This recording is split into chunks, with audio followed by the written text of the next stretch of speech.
everybody. Welcome to the best in true crime podcasting. This is True Crime Tuesday, and we've got a great interview lined up for you today. Now, I want to make a mention. You'll get the entire interview. The only segment of today's show you won't hear is our Dumb Crimes, Stupid Criminals. Why? Because that's under Stitcher Premium.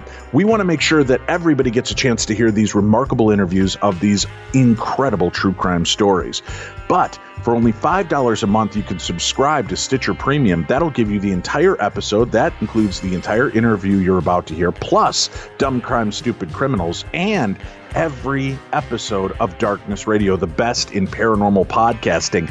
All 1,000+ episodes commercial free. And if that's still not enough reason for you to want to subscribe, you don't just get True Crime Tuesday and Darkness Radio, which, let's face it, for $5 a month, that's pretty valuable. You get every other show underneath the Stitcher umbrella. That means hundreds of thousands of hours of your favorite type of podcast programming, commercial free. Nobody got time for commercials. So if you're interested, then make sure you go subscribe now to Stitcher Premium. Use code word Darkness Radio, all one word, Darkness Radio, for some deep discounts for an entire year's savings. Go do that right now. Take advantage of the special and be able to listen to Darkness Radio, True Crime Tuesday, and all of the other amazing programs across Stitcher's platform. Go subscribe right now. Sit back, relax, and enjoy this episode of True Crime Tuesday. Hello and welcome. You're tuned in to the best in true crime talk radio. This is True Crime Tuesday. We've got a weird show for you. It's kind of a best of Dumb Crimes, Stupid Criminals. We've got a lot of weird stories that have popped up this week. I do apologize for the late nature of today's show.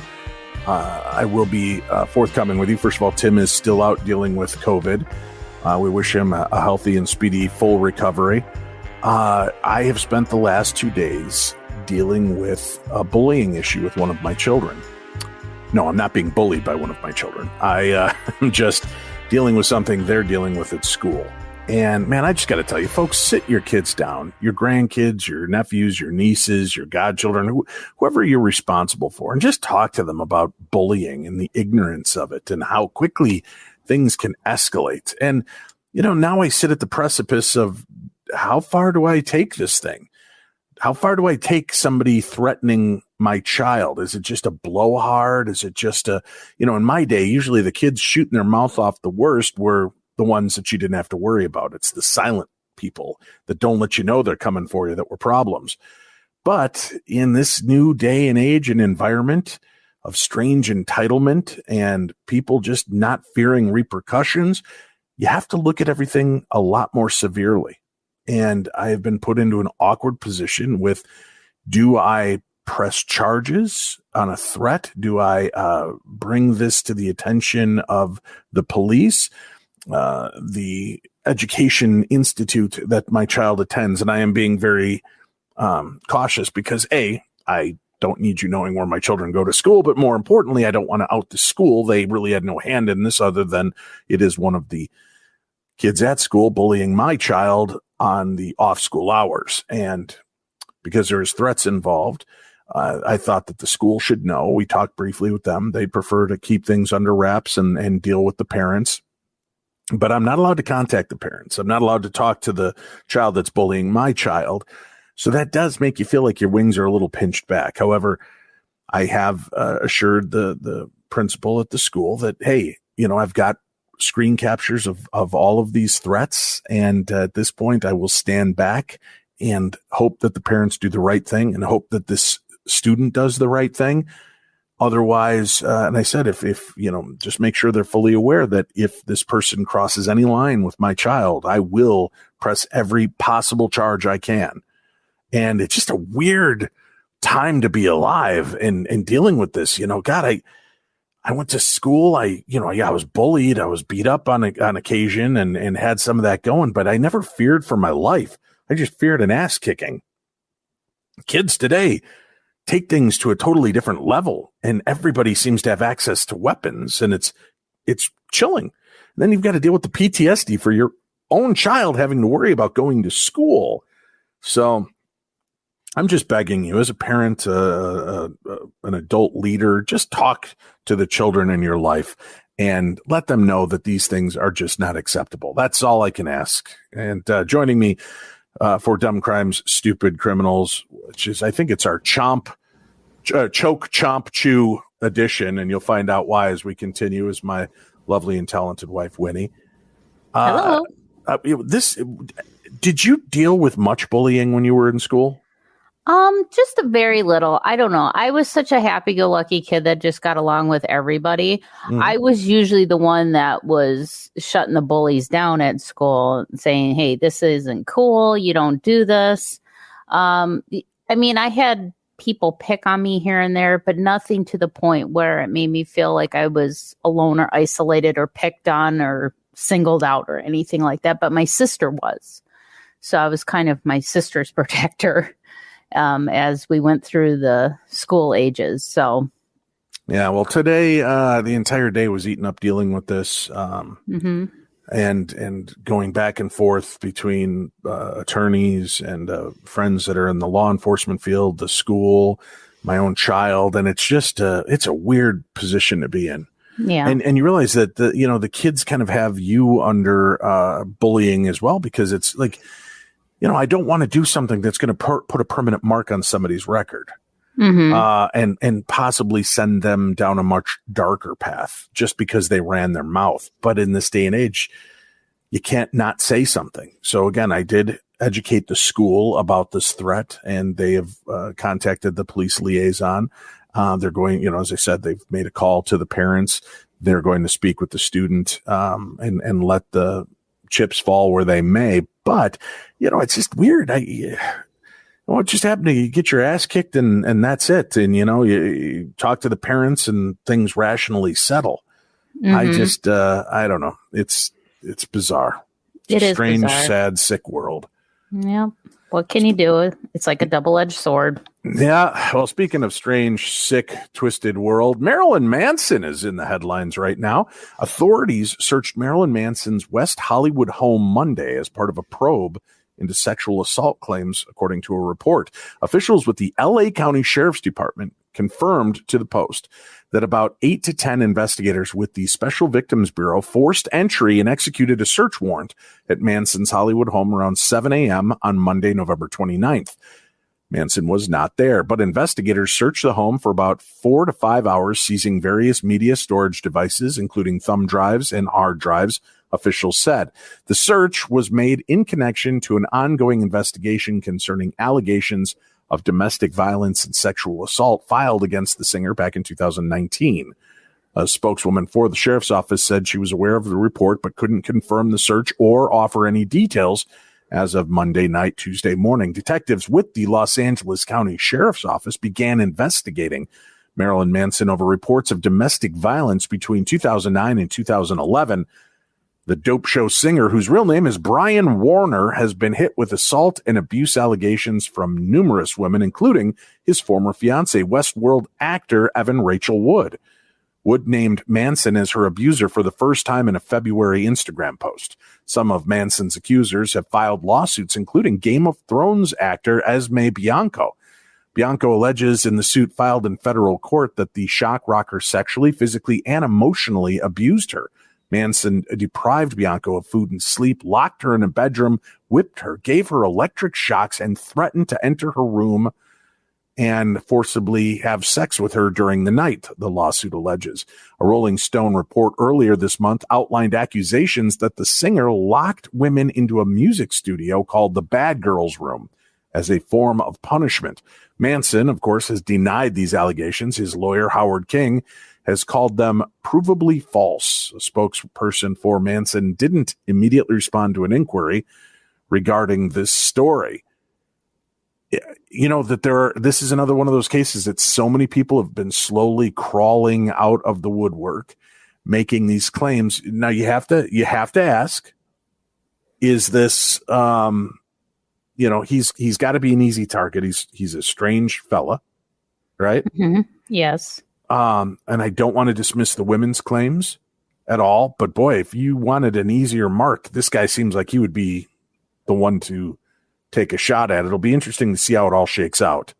But that he has so many prominent name actresses and people in his life that are coming forward about this, again, would lend to the credibility of these cases building against him.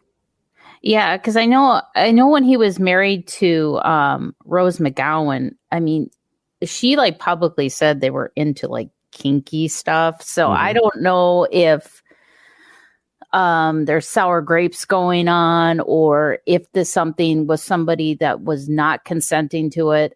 It's hard to say because it's Marilyn Manson. He looks and he is kind of a unique individual, and it's, there's always been, rumors that he's done weird sexual things and stuff like that. So, I guess we're just going to have to wait and see what the courts say and what evidence comes out against him. Yeah, it's going to be bizarre.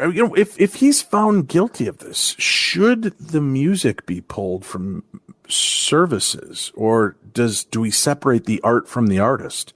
That's been the hardest thing for years, right? When you hear about, Chuck Berry, when he ran his bar, restaurant, whatever, he had cameras in the female bathroom filming women going to the bathroom.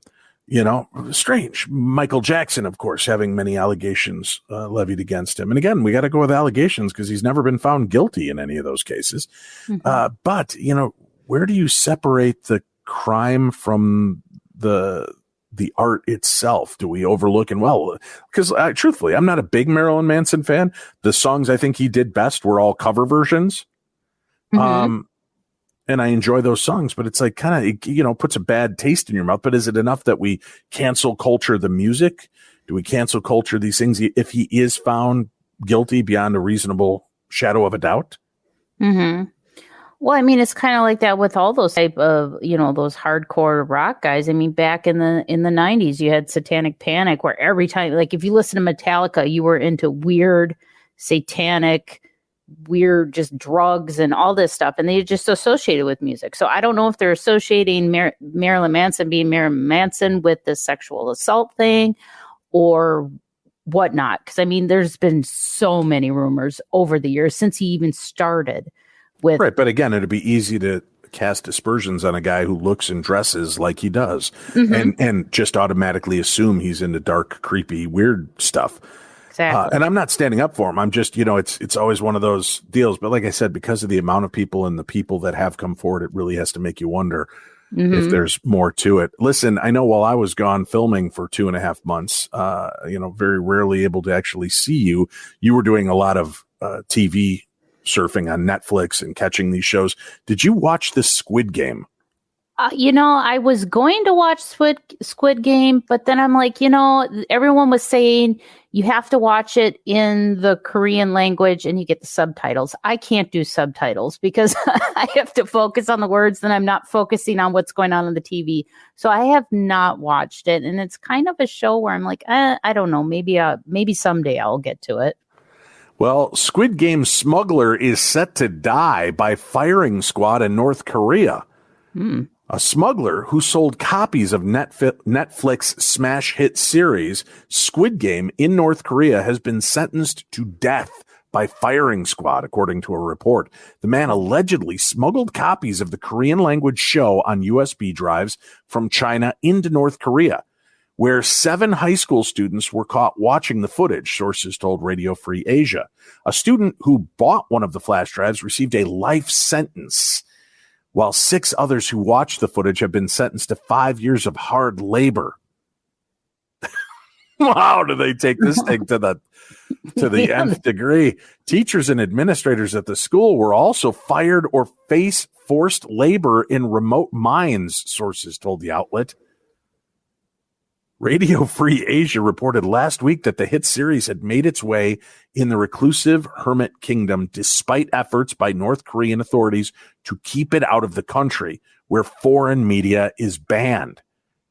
So just for watching this, 5 years of hard labor in a North Korean jail prison system. That does not sound fun. I think the guy that is getting the firing squad is getting out easy. Yeah, right. Holy I mean, shit. just for Wow. yeah. Radio Free Asia reported last week that the hit series had made its way into the reclusive kingdom. And like they said, North Korea authorities keep things out of the country that are not made there. The dystopian, graphic, and violent show about 456 debt-ridden South Koreans playing a series of life or death children's games for a chance to win 38 million resonates with North Koreans, especially the rich presidents of Pyongyang, sources told RFA. Now, Squid Game has been able to enter the country on memory storage devices such as USB flash drives and SD cards, which are smuggled in by ship and then make their way inland. Resident of Pyeongchang told the RFA. They say that the content is similar to the lives of the Pyongyang officials who fight in the foreign currency market as if it is a fight for life or death. The plot of the show parallels the reality for some in North Korea, who where those who earn too much money could be executed at any time. What the hell kind of world? This sounds like a crazy ass dystopian insanity, and it's not. That's the reality of what's going on in North Korea.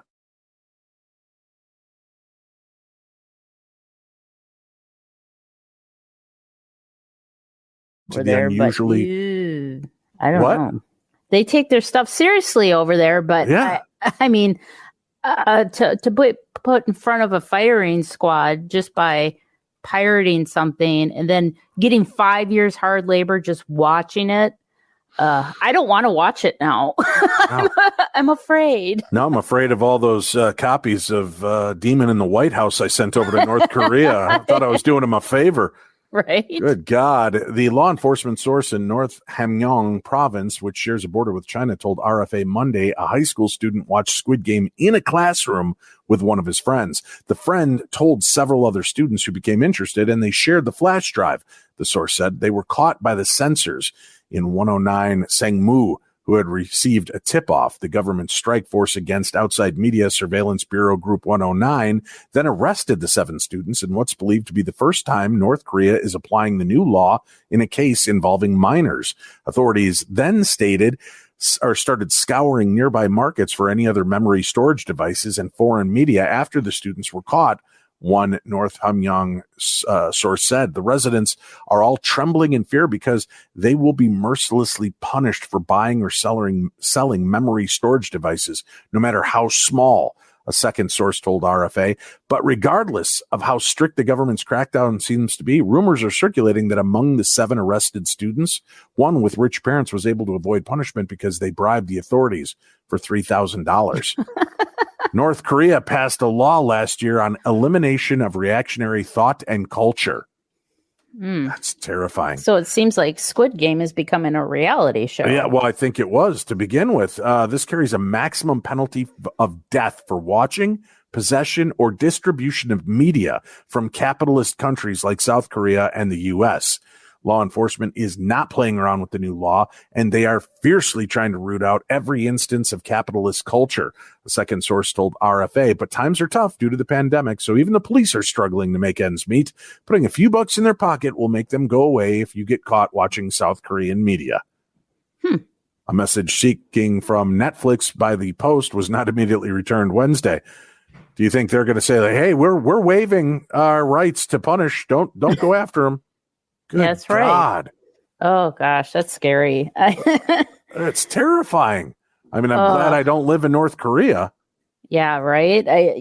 Well, I'll stay here. Let's go somewhere safer for our next story. We're going to head to Russia. Oh, okay. A headless body falls out of a cannibal's car after a crash. Remember the old choke, chomp, chew? Here's the chew part of today's story.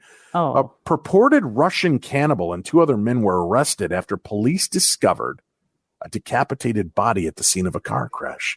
The body fell out of the trunk of a Mitsubishi when it crashed into a highway fence on the side of a highway in Leningrad region last week, according to a rough translation of a report by the state news agency TASS. Cops arrested 3 suspects, 2 of whom allegedly drunkenly murdered a man in St. Petersburg garage, which they then set on fire, the wire service reported. The suspects then fled the scene and crashed the car, but not before one of them reportedly engaged in cannibalism. He says, I nibbled just to take a taste. 23-year-old Yegor Komarov said in court, according to the footage of the court hearing reported on the Daily Beast. Are you ready to eat human again? An interrogator reportedly asked. Do you have some? The suspect replied. Oh. Wow. Komarov was also admitted to murdering and eating a man last September without any reason and said he's hunted for victims in a local park, according to a report and the wire service. I like that their question is, comrade, are you ready to eat human again? Why? Do you have some? Do you have any cheese in can to go with it? Very good. Yeah, right. I mean, what would possess you to look at a dead body, and say, I need a snack? Hey, you know what? If you crash on the side of a mountain and there's no food, I understand that whole alive thing, right? Mm-hmm. Yeah.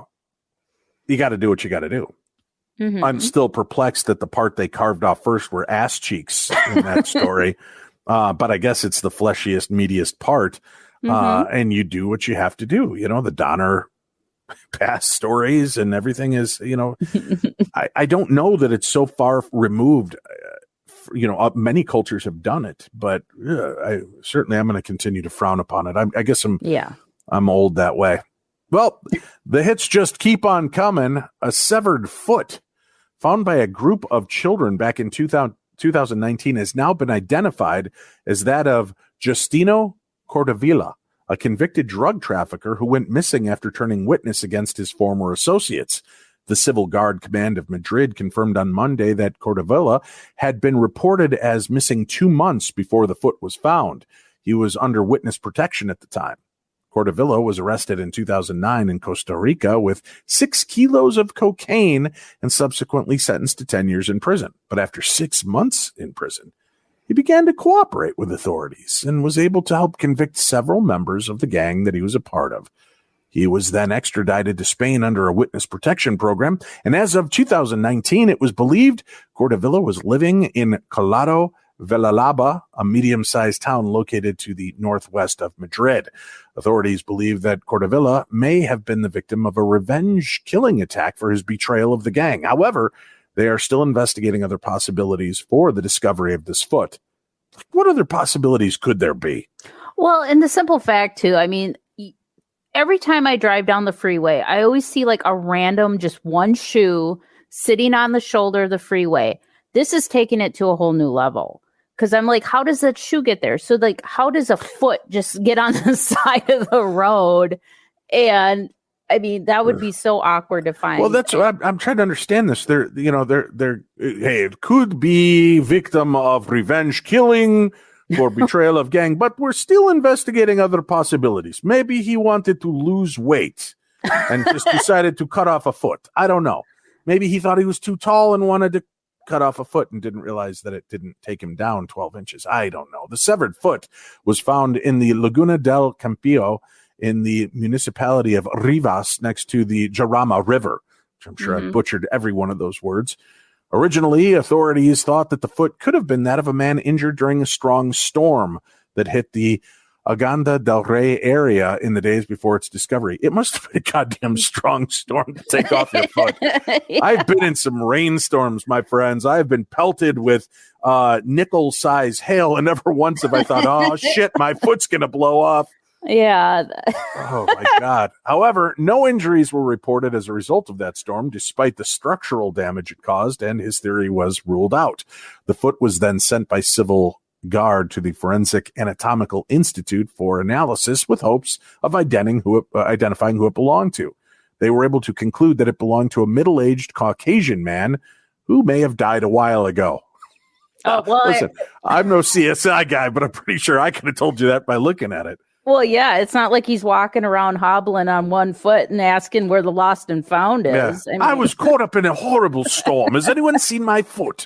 Authorities eventually linked the severed foot to the unsolved disappearance of Cordovilla. On June 9th, 2019, the Collado Villalba Country Club organized an excursion to attend a bullfight in Las Ventas. Upon leaving, it was discovered that Cordovilla was no longer among those on the trip. His friends and family subsequently searched for him in Madrid, but were unsuccessful. Cordovilla's sister recently took a DNA test that was sent to the National Institute of Toxicology and Forensic Science. This confirmed that the foot did indeed belong to Cordovilla. Investigators are continuing to work out to find exactly what happened to him and are collecting testimonies from the bullfighting club and Cordovilla's friends and family. Newsweek has contacted the Civil Guard Command of Madrid for a comment. Maybe he was killed by revenge killing or something else. Yeah. Again, that's just, or what? Bad poker bet? I don't understand this. This is so bizarre, but things just keep getting better, folks. Because we've got a prosthetic leg story coming at you. This is just one of the most bizarre tales. A fan during the Vegas Golden Knights game against the Edmonton Oilers on Saturday added a completely new twist to the sporting event brawl, taking off her prosthetic leg and using it to hit someone. In a video posted to Twitter, the woman, as well as others around her, including one fan in Marc-Andre Fleury jersey, had turned to the row behind her to engage fans in a scuffle. The woman then reached toward her left knee, ripped off the leg, and appeared to swing it towards the other fans. Oh, my God. And for those of you watching along, there's the photo. You could see her reaching down, grabbing at her left leg, and then she's just nubbing it. She's swinging like a freaking batter. I wonder if she got the penalty of high sticking in the audience. Oh, my God. Oh, those hockey games can get rowdy. Yeah, the woman's arms were covered in the video by a fan standing next to her, so it's unclear if the prosthetic leg actually made contact. It's the latest fan fight to circulate on social media. In the past month alone, Cowboys fans were involved in an altercation with a concessions worker during the Thanksgiving Day game, while a Titans supporter was dragged down the SoFi Stadium steps during their Sunday night football victory over the Rams. The Golden Knights lost to the Oilers on Saturday 3-2 after allowing 2 goals in the final 3 minutes of the opening period and never recovering. It was just their third loss in the past 9 games, though they did sit 4th in the Pacific Division with 24 points. All information none of you give a shit about. And but the fact that she just pulls off this prosthetic leg and goes to town on it is just, it's nuts. And just watching her, I'm going to try to pull this up and see if I can show this video. I'm not sure how this works. Let me see if I can. Oh my goodness. Not that. Share screen. Let me see if that's how I want to do it. And then Edge tab. Yes. Prosthetic leg. Yes. I think this should be the one I want to share. Okay. So now we've got this up on this video. I'm going to try to play this video now and see if you can actually see it for those of you watching on Darkness Radio's page. Let's take a look. No, it's not showing for some reason. Yeah, I don't know why it's not. Oh, I wonder if you know what it is? I know what's going on. Let me take it back to the beginning. Okay. We're going to take it back, and then I'm going to pull down the picture of the leg. There we go. Now we're cooking. Now we're cooking with gas. Let me see if I can inflate the screen here a little bit. And let's again take another quick peek at this insanity. All right, here we go. Oh, there we go. Let me see. It's not wanting to play now, is it? Good grief. Let me try replaying it again. It's just so there it is. She reaches down, just grabs it without a thought, and it just starts kicking the shit out of somebody with her heel. Yeah, well, I said. Boom, there it goes. She just ripped it right off. She's got no problem with it. It's just like this has got to happen. Sorry. This is the way things go. Yeah, when you see what you get when you mess with the Warriors. You get a leg to the face. Oh my God. How bizarre. We've got more stories. Stay tuned. All right, more dumb crimes, stupid criminals. Why? Because I like you. That's why. WFLA, The Flay, reports on this next story for us.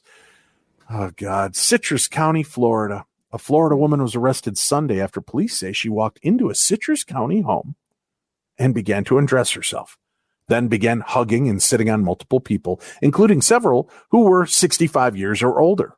I think that's a weird thing to bring up. You know, is there any age that it was like, it would have been acceptable if there was 64 and below, but 65 and older is just weird. Police say 35-year-old Heather Cruz of Dunellian walked into the Citrus County home through a side door. Once inside, Cruz removed her clothing, exposing her genitalia before she grabbed and hugged the homeowner, according to police. When Cruz was told to stop, documents say she sat on the lap of two other residents while naked, saying, "You like it," to one of the victims. I'm only assuming that's the way she said it. I don't know how she sits down. She's like, "You like it?" Maybe it's that, maybe "You like it." Police say two of the home's occupants then attempted to remove Cruz and escort her to the front door. At that time, still nude, Cruz reportedly grabbed the testicles of another individual and began making several sexual remarks. Oh, I don't even want to know what she said, but I have a feeling looking at her picture, she's got a lot of vocal fry. You think? Yeah. Oh yeah. Do you think it sounded like this then? Do you like Imagine Dragons? Imagine Dragons? Yeah, Imagine dragging these balls all over. I don't know. When police arrived, Cruz was ordered to put on a shirt. I like that they didn't worry about her britches. Just put on a shirt. But she's accused of resisting officers. Cruz then handcuffed and placed in the rear of a patrol car. When officers attempted to close the door, they say Cruz kicked an officer in the chest. More officers arrived. Of course. 1 Charlie 1, we got a naked woman. All hands on deck. All hands on deck. Meanwhile, there's shoplifting at Walmart, but there's 400 cops outside checking out Ms. Cruz's nakedness. Cruz now faces 3 counts of battery on persons 65 years or older. Yes, folks, simply inappropriate touching is considered battery. So just by sitting on their lap, and I wonder if any of them are like, I got no problem. I won't be pressing charges. No, maybe not. They're 65 and, whatnot, 2 counts of battery on a law enforcement officer. That one's going to be hard to get out of. And 1 count of resisting an officer with violence, burglary with battery, exposure of sexual organs, and battery. Cruz was transported to the Citrus County Detention Facility. Held on $48,000 bail. I'm going to guess there is some kind of drug involved. Yeah, because I don't think anybody would want to do that sober. I can't say that. I know some people that dig that kind of shenanigans. And she's a pretty girl. I don't understand it. So she couldn't have been hard up for love. No, that's why I think there's got to be drugs involved in the story somehow. Well, I don't know. Maybe she's into older men. I don't know. And she just can't find the right one that she's trying to. And nobody's taking her up on her offer. I don't know. Well, these two decided to take themselves up on their own offer. Look at that happy couple. I'm going to read the headline as written. Florida couple has screw you sex in the back of a trooper's car. And they record that act for their OnlyFans page, as one is wont to do. Now, OnlyFans, for those of you that don't understand what that is it is a website basically that is you, amateur people out there creating porn. And my understanding is some famous porn and celebrity actresses also do photo layouts and things, and they call them art, and you can go pay a subscription to access their art. So this couple, a man and a woman in Collier County, Florida, both with suspended licenses, were hauled off to jail after they allegedly recorded themselves having sex in a trooper's squad car. That incident happened near I-75 last Thursday. Now listen, honey. You and I, we're all for the excitement of sex in forbidden places.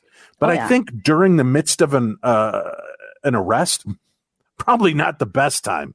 No, it almost sounds like it was a dare that went wrong or something like that. Like, I dare you to. What are you thinking? The trooper offered to give the couple Jordan Noah and Summer Watkins a ride to the gas station so they could meet someone for a ride home. So this guy wasn't even booking them on their suspended license. They got tickets. I'm going to do you a favor and give you a ride to a gas station to call for help.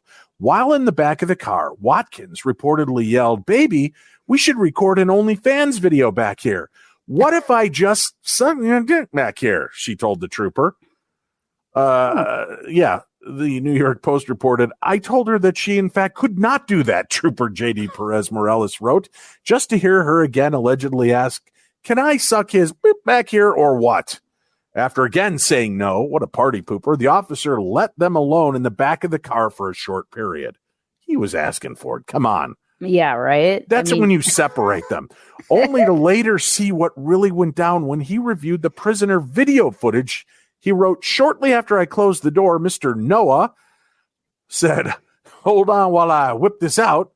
And Watkins then bent down and began to begin an oral dissertation." According to Perez Morales, Watkins can be heard saying "F the 5-0" while giving oral sex. We all know you're not supposed to talk with your mouth full. Come on. Where's the couth? While Noah filmed it on his phone, yelling, "Can y'all hear me? She's in the back of the state trooper car right now." This is classy. As Noah FaceTimed a friend, Watkins bragged, "I just his dick in the back of a police car," the report said. When troopers searched Noah's vehicle, they discovered marijuana and codeine. Watkins was charged with lewd and lascivious behavior and breach of the peace. Now was charged with possession of a controlled substance, possession of marijuana, breach of the peace, indecent exposure of a sexual organ, and lewd and lascivious behavior. Good God. I just hope that trooper was like, "If you don't knock it off back there, I'm turning the squad car around and I'm dropping you off where I picked you up." They did it while he was out of the car. Oh, gross. Yes. Not that would have been good if it was in the car. That would still be like, what are you doing? Well, those are the very reasons why in the back of a squad car, everything is plastic so it can get hosed out. Oh, gross. Well, since we're on the weird and unusual, let me throw to this next story. This one just hurts to read. A webcam model accidentally shot herself in the vagina with a 9mm handgun while recording a video earlier this month in her Georgia home, according to a police report. Responding to an accidental gunshot wound, oh God, at a residence in Thomaston, a city 40 miles from Macon, a sheriff's deputy encountered an EMS worker in the property's driveway around noon on November 9th. The paramedic, who was holding an unloaded handgun and a spent bullet casing in her hands, explained that the female had shot herself in the vagina accidentally. Did we need to involve the word accidentally?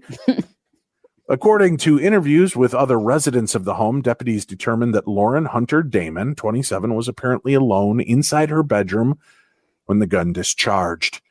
Jordan Allen, who said he owned the firearm, told deputies he was in the kitchen when he heard a gunshot. Upon reaching the bedroom, he found Damon with a small amount of blood on her leg.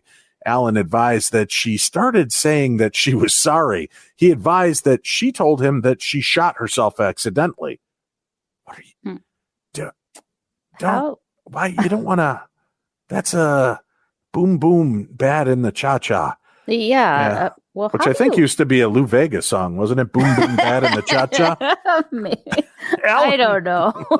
Allen told deputies that Damon has subscribers on a sexual web platform called Chatter, and that she makes sexual videos of herself and people pay her to see them. Allen advised that he thinks that she was recording a video at the time and the gun went off. A second witness, Addie Ruth Johnson, told deputies that Damon had walked into the home's living room saying that she accidentally shot herself.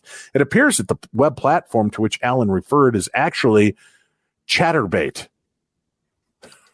Its nickname is Chatter, but it's Chatterbait. A popular adult site that lets models receive tips from viewers in return for the performance of the requested acts. It is unclear whether Damon was broadcasting live when the gun discharged or whether she was recording a video that would be uploaded to Chatterbait at another time. God. Yeah. Damon was transported from her home to the parking lot of the Upson County Sheriff's Office, where a helicopter then flew her to Macon Hospital. So you got the helicopter pilot. So what happened? She shot herself in the cha-cha. Good God. I don't. Yeah. The shooting, which police classified as reckless conduct, is unlikely to result in criminal charges. I think her punishment has been meted out pretty well. According to Sheriff Dan Kilgore, during police interviews, Damon's account of the shooting fluctuated, Kilgore said, with her claiming at one point the gun went off during a consensual sex act with Alan. Ooh, she's trying to throw him under the bus. Oh. Yeah, well, it sounds like that scene from The Sopranos. Yeah, right? Well, at least it wasn't in the head like it was in The Sopranos. Yeah, that's true. Yeah. All right. This, I know you're thinking at least we know we're past the weirdest stories. Oh, we're not. We're not. Horrified passengers had quite a sight this week. I love the U.S. Sun's title for this article. Milking It. Woman found breastfeeding a cat on board a flight in front of horrified passengers. Passengers were left feeling just a little sick when they reportedly spotted a woman breastfeeding her cat on board a flight. Why? I don't know. That cat was hungry, I guess. I don't know. According to a now viral message, which appears to be from the pilot, the woman refused to stop the questionable activity or cattivity, despite repeated pleas from the cabin crew. Horrified passengers on board Delta Air flight DL-1360 to Atlanta reportedly watched on in horror as the woman took caring for her cat just a step too far. As the woman, oh God, this is one of those kind of stories that I just sit back and I go, what would you do? I mean, in all honesty, we'll get back to the story in a second, but what would you do if you're on a plane, somebody just whips out a boobie and starts breastfeeding their cat? Oh, I would just stare at her and give her the most disgusted look I could give her for the whole flight. What if the cat's happy, though? What if the cat seems like it's enjoying the meal? Well, they have bottles for that. They don't. Who are we to judge? I don't know. Anyway, the woman would not put her pet back in its carrier. I don't know if that's a euphemism for her boob and her bra or if she meant the cat back in. The pilot demanded Delta's Redcoat ground team meet the customer after landing to reprimand her. An aircraft communications addressing and reporting system message reportedly from the flight's crew reads, requires Redcoat meet AC Pax passenger in seat 13A breastfeeding a cat and will not put the cat back in its carrier when the flight attendant requested. So I wonder if she'd have just uncoupled, put the cat away, burp the cat, whatever.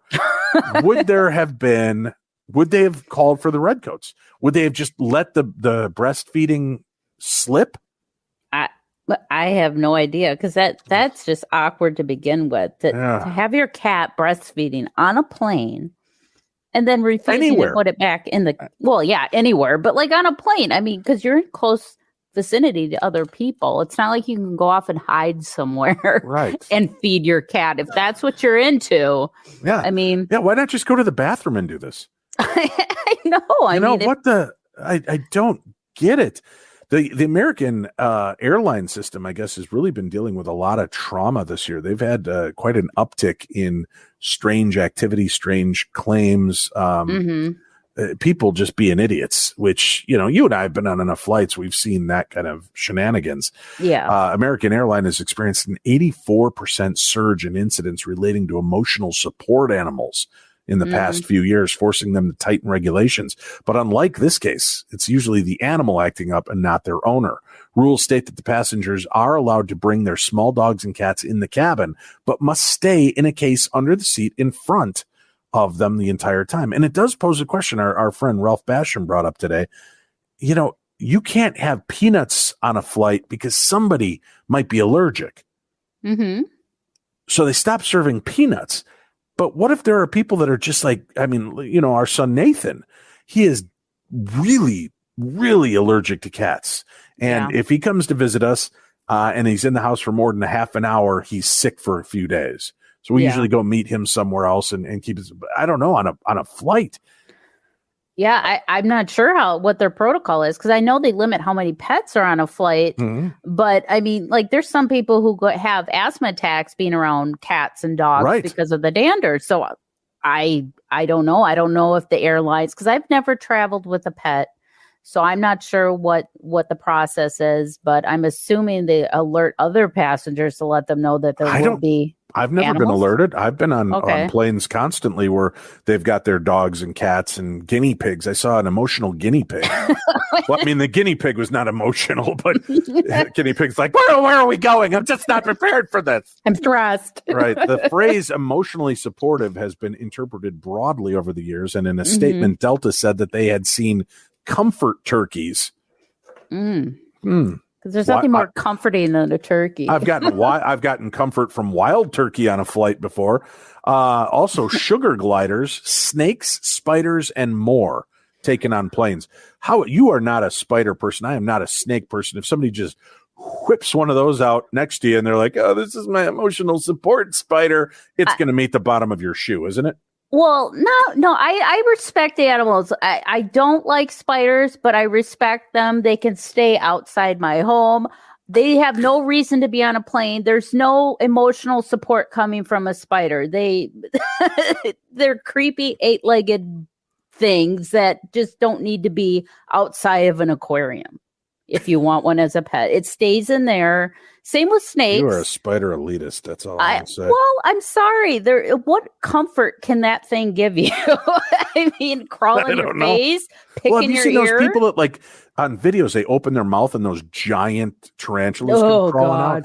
Ugh. Now, over the years, a host of bizarre animals have been spotted, including ducks, turkeys, and even miniature horses. Emotional support animals are different from service animals in that they don't help their owners with a disability.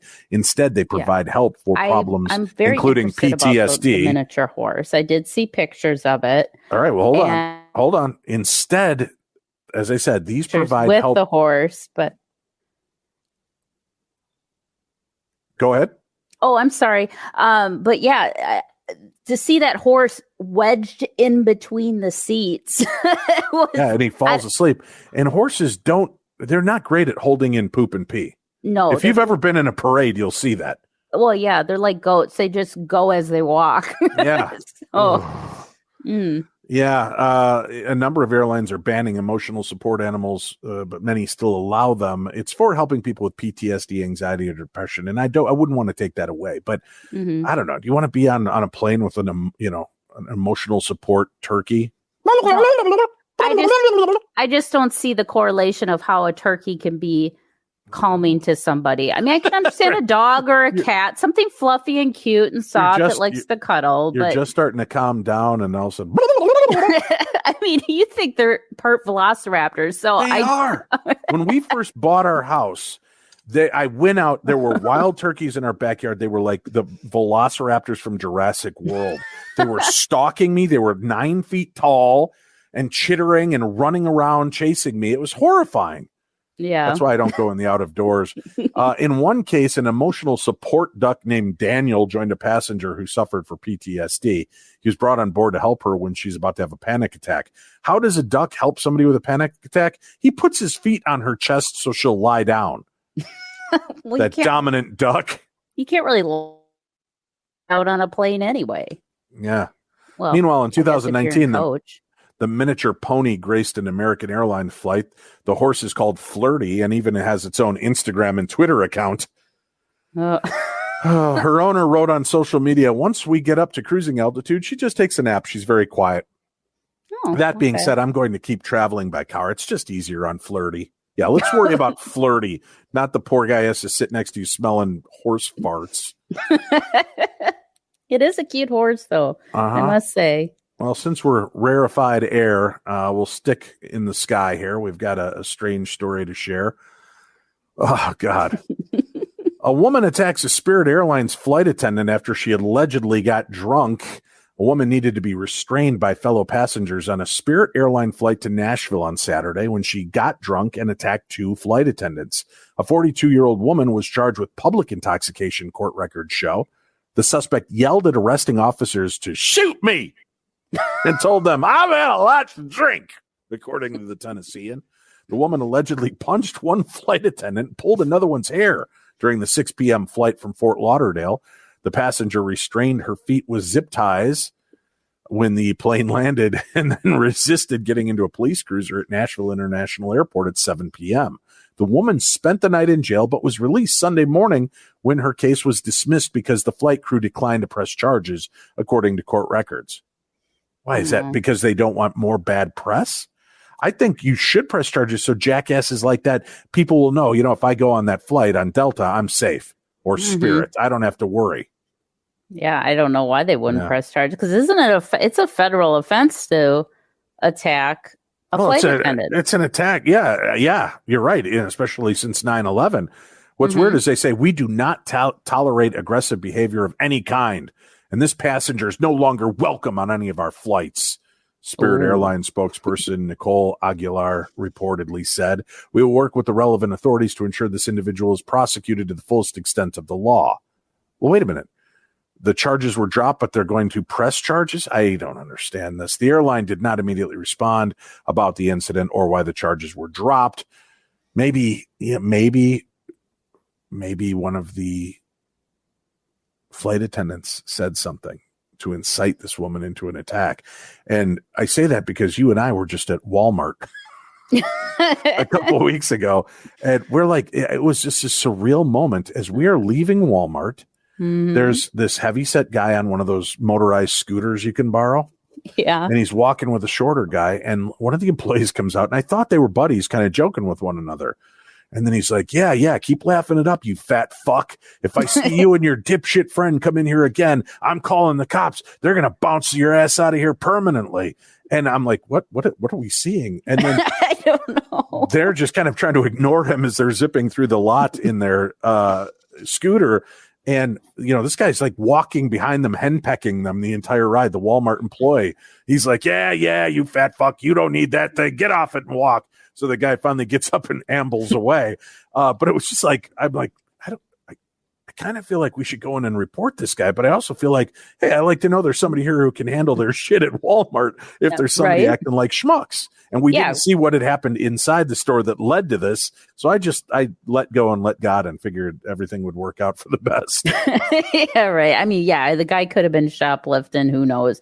But that was a very odd moment coming out of Walmart. But it is Walmart, so what can you do?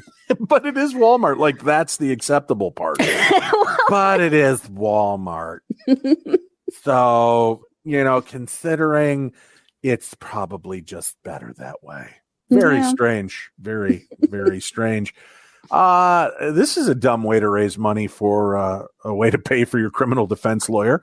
A Florida woman arrested Saturday on a felony narcotics charge told police that she sells fentanyl in order to make money to pay for an attorney for a pending drug charge, according to an arrest report. Nicole Gregory, 28, was busted after a sheriff's deputy spotted her dropping a bag that held 4 baggies containing the synthetic opioid. The defendant did intend to sell the said substance, the investigator alleged. After being collared on a St. Petersburg street, Gregory reportedly admitted that she sells the drug for $10 a bump. Gregory then claimed she was selling the narcotics to make money for an attorney for a pending drug charge. It's just the cycle of life. Right? Well, hey, oh, God. She's an entrepreneur. She's trying to raise her own money. She's not asking for people. She's not asking for charity. Right, she's only asking $10 a bump. According to court records, Gregory was arrested last month for selling methamphetamine to an undercover cop. In August, she was charged with possessing fentanyl and meth. Both cases are pending in circuit court. And in addition to the new fentanyl rap, Gregory was charged with 4 other drug counts after she was found in possession of meth, morphine, and oxycodone. She bonded out of jail. Okay, so I'm going to throw this to you now, right? Okay. She's arrested for selling fentanyl to pay her attorney for the drug charges she already faces. She was arrested in August for possessing fentanyl and meth. She was arrested last month for selling meth to an undercover cop. So that's 2. This is the 3rd one in a row. What do you think her bond is? 3 drug trafficking selling charges. What state is it in? It's in the great state of Florida. Oh, okay. I would say 65,000. 18,000. Wait, okay. So go back to the other story where she only had to pay 48,000 for what was it? Only 48,000 for, I don't know, was it shooting herself in the vagina? I can't remember. No. It was the naked chick. It was the naked chick. Yeah. So the naked chick has to pay more money than. But the naked chick kicked cops in the chest. Okay. So there was resisting arrest. That makes things a lot worse. I think had she just like left the house naked and they would have thrown her in the cop car, and if she would have calmed down, she probably would have been released on like, I don't know if it was Florida, like $8 and a subway coupon, and they'd have let her go. But she was kicking cops. That's where the trouble came in. Okay, but like that's where I think the problem is with the drug problem that we have in this country, because a bond the bond you only have to pay 10%. Right. So to pay 10% of 18,000, that's not a lot of money, especially for people. And she probably knows people that has that kind of money to bond her out because she sells drugs. So she probably knows people who also sell drugs and have cash on hand. Well, if she only needs 1,800, she probably has it as well. Yeah, so it's like I think that's where the drug problem right there. I think her bond needs to be up there a little higher. A lot higher. A lot higher. Just say no, folks. That's all I'm asking you. Yeah. All right. This is the Choke Chomp Chew edition. Here is our final story. Oh, my God. This is one I don't understand as well. November 29th, breaking news. A female passenger who choked and took a chomp out of the neck of an Uber driver pleaded guilty to a pair of criminal charges in connection with the bloody, unprovoked attack, according to court records. In a plea deal, Michelle Stillwell copped to a battery and disorderly conduct misdemeanor for which she was sentenced. Okay, hold on. Mm-hmm. You choke unprovoked. This guy did nothing to you. He's your Uber driver. And you see the picture I posted, right, for you? Mm-hmm. She literally has him in a chokehold.